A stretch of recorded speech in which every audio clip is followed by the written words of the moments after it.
ఎవరు ఎక్కడ ఉండి ఎంత కృతజ్ఞతతో బతికినవాడు కానివ్వండి, ఎప్పుడూ ఆయన పేరెత్తనివాడు కానివ్వండి, గోవిందా అని కూడా అననివాడు కానివ్వండి, కానీ కష్టం వచ్చినప్పుడు ఒక్కసారి ఆయన్ని తలుచుకున్నాడు అనుకోండి, అంతే ఉత్తర క్షణంలో వచ్చి ఆదుకుంటాడు. కలలోనంత మున్నెరుంగని మహాకష్టాత్ముడైనట్టి దుర్బలుడు ఆపత్సమయంబునన్ నిజపదాబ్జాతంబు ఉల్లంబునం తలపన్ అంతని వచ్చి ఆర్తిహరుడై తన్నైన ఇచ్చును సునిశ్చల భక్తి భావములన్ భజించు వారికిడడే సంపద్విశేషోన్నతులు. కలలో కూడా ఎప్పుడూ వెంకటరమణుణ్ణి తలుచుకోనటువంటి వాడు, పరమ కృతజ్ఞుడైనటువంటి వాడు,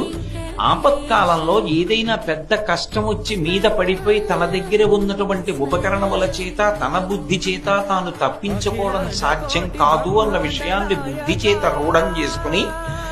అప్పుడు ఇక ఆయన తప్ప వేరొక మార్గం లేదు అని మనసులో విశ్వసించి ఒక్కసారి పిలిచినంత మాత్రం చేత పరిగెత్తుకొచ్చి ఆపద తీర్చడం కాదు, తనని